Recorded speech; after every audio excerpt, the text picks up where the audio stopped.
As we begin this video, I'd like to remind everyone that our YouTube channel, See Answers TV, has an entire playlist dealing with the Islamic religion.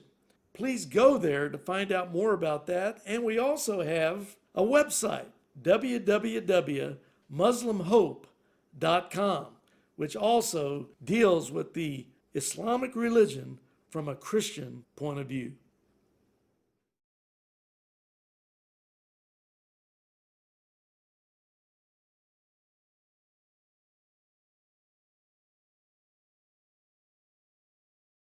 I wish to thank Dr. Bill Warner for giving us permission to post his videos on our YouTube channel, See Answers TV. I would urge viewers to check out his website, www.politicalislam.com, and many of the other videos he has produced concerning the threat of Islam to Western civilization on YouTube. Dr. Warner makes complicated subjects surprisingly easy to understand, as you will see in this video presentation. The 1400-year-old history of the spread of Islam is not widely known. Historically, few people know that the Muslims were involved in 548 offensive battles against non-Muslim cultures. The doctrine of Islam is more concerned with unbelievers than believers. 64% of the Quran is devoted to how to treat a Kafir. The life of Muhammad, the Sira of Muhammad, is 81% against Kafirs. That's unbelievers. The Hadiths of Islam, the authoritative Hadiths, is 37% against Kafirs. The bulk of Islamic doctrine is political, not religious. Medinean Koran, which is the last part of the Quran, which is written at the latter part of Muhammad's life. Remember, the 13 years when Muhammad first started were spent in Mecca, where he preached for 13 years and only got about 150 followers. But after he was run out of town and he spent the last 9 years of his life in Medina, well, he changed his doctrine. Then he started teaching jihad, which is military conquest of the unbelievers in war. And that's where his religion or political ideology really took form and shape. Instead of only getting 150 followers in 13 years, he got tens of thousands of followers because as they captured caravans, attacked villages and cities, captured the women, made them sex slaves, took all the money.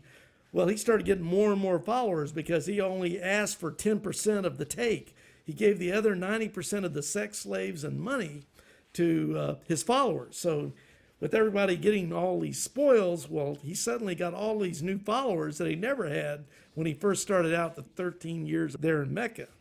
Well, anyway, that's why the bulk of Islamic doctrine is political, not religious. So when you get the part of Quran that was written later, not the first part, which is written early, which doesn't mention anything about jihad in the Quran. The part where he was in Medina, which is part of the Quran, that's where he comes up with jihad against unbelievers. And 24% of that part of the Quran is calling for jihad against the Kafirs, the unbeliever.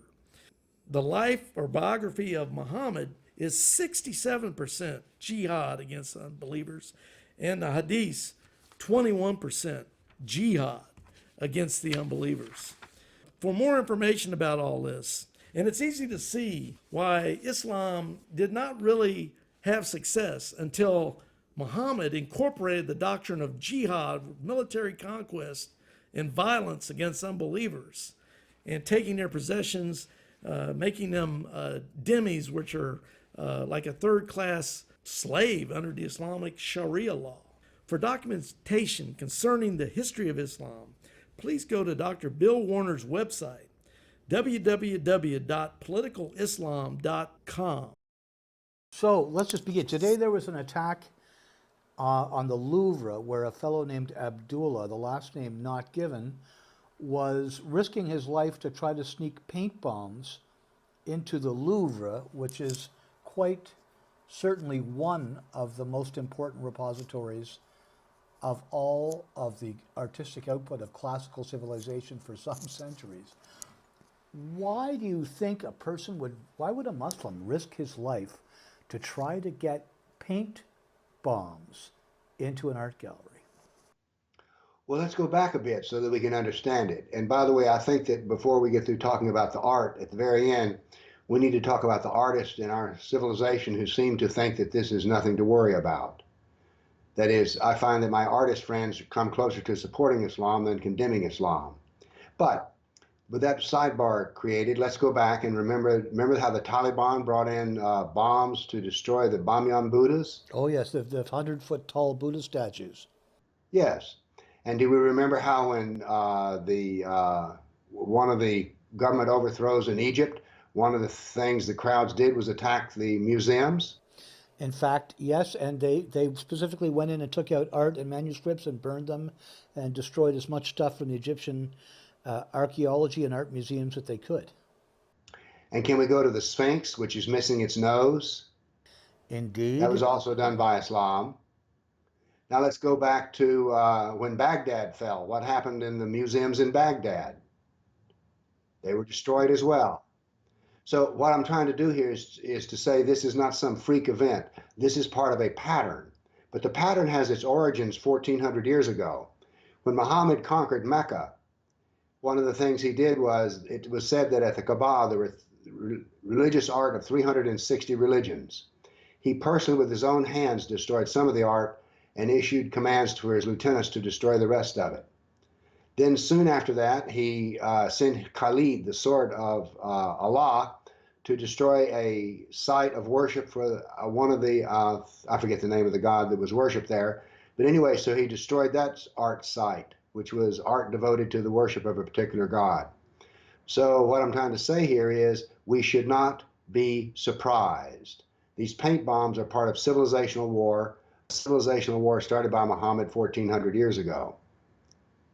Is there a scriptural basis for the intense hatred and attempt at destruction of art? Of course. You know, one of the things, some people think that Islam is not easily understood, but I find it to be hyper-rational. And the art was destroyed because, first off, Muhammad revealed that Allah doesn't like art. One of the things was, I remember one time the Archangel Gabriel didn't visit him for a while, and it turned out there was a picture of an animal in the house. And so Gabriel said, angels will not enter a house with a dog or art in it. Well, this is the Archangel Gabriel, so that's a pretty high command. So we find that art is not encouraged. Let me ask you this. What was the last great Muslim symphony you went to? I don't think there ever was one. You didn't go to one because there isn't one, because music and art are highly discouraged. So, and I want to tie this back now to the irony of the fact that in the West, most artists are left of center and look upon Islam as something wonderful, but it is the purpose of Islam to destroy all art because it is jahiliyyah. It is the art of ignorance. It comes before the art of Islam. So, and the art of Islam, I'm not sure what that is, I guess calligraphy. So jahiliyyah, the day of ignorance, is what all this art is from, and it is offensive to Allah, which is really a peculiar concept to me, that God would be offended by artistic expression. Now, I remember reading that it was incumbent upon Muslims to destroy evidence of the existence of anything from before the time of Islam, so even to the extent where the Saudis have ordered that any archaeological finds from before the time of Muhammad were not to be exhibited or dug up or fully exposed, and even maybe destroyed. By the way, there's something very intriguing here. There's a wonderful scholar by the name of Dan Gibson, who has done a lot of work on was Mecca the city of the mosque in the Koran. And one of the things he did was he talked with some of the man speaks Arabic, and he's lived for years in the Middle East. And he got to speak to some of the contractors who were doing the work of expansion of the Kaaba in Mecca. He said, by the way, he said, I have a question for you. What are the relics you're digging up as you find things? And they said, we're not finding anything. What this implies is that Mecca is a relatively recent city and didn't have any archaeological digs down under it anyway. But Islam does not favor archaeology because what is the story I just told you? Archaeology does not prove the existence of Mecca at the time of the Quran. So archaeology does not have a favorable place inside of Islam at all. Because even if there were things there, they would be before the age of Allah, or the time of Allah, the time of Islam. So I know that I have also seen videos of Palestinian, quote, archaeologists, unquote, who actually run pile drivers, destroying any evidence of Jewish existence before that in the area of Gaza from before the time when it became an Islamic area.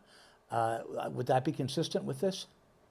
I've not heard the story, but it would be totally consistent that if you do find anything before the time of Allah, or I say the time of Muhammad really, then it should be destroyed because it is offensive to Allah. It is offensive to Islam. This is all part of the concept of civilizational war. I maintain that the civilizational war concept of Islam is the most profound concept of war in the existence of human beings. Nobody today dies for Caesar, Alexander the Great, Napoleon, but someone today will die because of Muhammad. It is an ingenious thing which moves war from just kinetic warfare to ideological warfare, civilizational warfare, cultural warfare. I mean, Islam is the most ferocious enemy civilization has ever seen because its purpose is to replace our civilization completely. Our music, our art, our sculpture, everything is to go down. Our architecture is to all be yielded to the art of Islam and civilization of Islam. It's total war, highly ingenious and very practical. So this might be a good time to revisit your sidebar. And what do you have to say to the artists that seem to take a fashionable position against what's obviously their own interest? This is what causes my heart to weep. The facts don't seem to matter. All that matters is the feelings. But I'll say this to my art friends. Islam is against everything that you do and say. They will use your vote for the current Islamization, but once Islam takes over, you'll meet a new Islam and your art won't prosper, whether it's music. Now, you know, maybe the poets will prosper some because there is some poetry in Islam, but in the rest of the art, nah, no way. So this is a serious, look, they attack our art, they attack our architecture, they attack our education, they attack our history, they attack everything. It is a civilizational war, and our artists are just part of it. And our artists should be supporting us instead of supporting the art destruction of Islam. How many times have you heard this, that the moderate Muslim is the key to reforming Islam? The little talk I'm getting ready to give you has its origins in an article written by Dr. Ahmed Khadr, a Saudi. And his title of his article was "The Truth About the Moderate Muslim as Seen by the West and Its Muslim Followers." Now, I'm going to give you a whole different series and comparisons of the difference between moderate Muslim and radical Muslim. The radical Muslim wants the caliphate. The moderate Muslim wants democracy. The radical Muslim wants Sharia. The moderate Muslim rejects Sharia. The radical Muslim accepts jihad and the moderate Muslim rejects jihad. The radical Muslim punishes apostates and the moderates are fine with apostasy. The radicals are violent against the critics of Muhammad, and the moderates are for freedom of speech. The radical Muslim rejects democracy. The moderate Muslim accepts democracy. The radical Muslim sees the Christian and the Jew as a dhimmi. The moderate rejects this. The radical Muslim rejects any kafir as being a boss. The moderate Muslim will accept a kafir as the boss. Radical Muslims reject equal rights for women. Moderate Muslims accept them. Now here's the thing. The radicals want pure Islam. The moderates reject pure Islam, the pure Hadith, and the pure Sharia. So what do we have here? We have the fact that what is called a moderate is someone who does not accept the doctrine of Islam in its entirety. Everything about moderation is rejection of the Islamic doctrine. Everything that is said about radicals accepts the doctrine, because every single one of these points that a radical Muslim accepts are found in the doctrine of Islam. So how can the moderate Muslim reform that which he does not practice? The radical Muslim in any discussion with a moderate Muslim always has the edge because he can quote Quran, quote Sira, quote Hadith, quote Sharia. So the moderate Muslim is not really moderate about his Islam. What we call a moderate Muslim is someone who rejects Islam and therefore is completely incapable of reforming anything that he rejects. Think about what I've told you, because it is not true that the moderate Muslim is the solution to radical Islam. Thank you.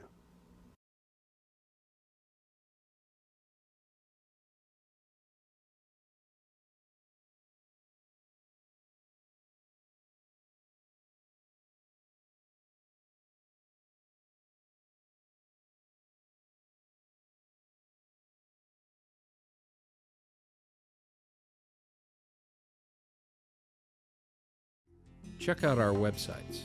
BibleQuery.org. This site answers 7,700 Bible questions. HistoryCart.com. This site reveals early church history and doctrine, proving Roman Catholicism is not historically or doctrinally viable. MuslimHope.com. This site is a classic refutation of Islam, a counterfeit religion created by Muhammad. Free newsletters are also available.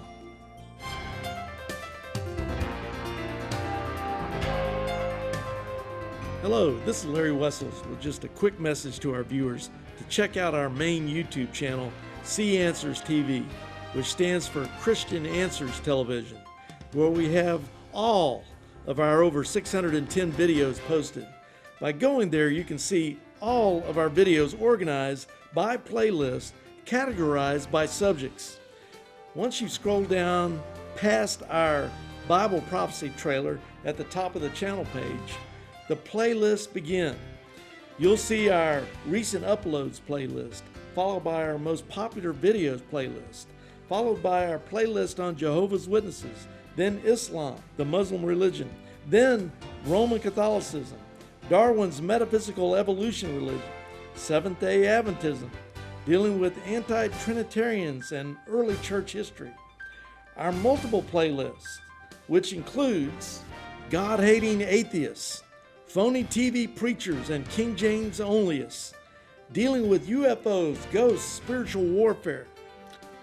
Our radio shows with national Christian authors and our music vids. The Black Muslims, Louis Farrakhan and the Nation of Islam. Mormonism, hell, lake of fire, unpopular Bible doctrines, Antichrist, cults, New Age, and world religions.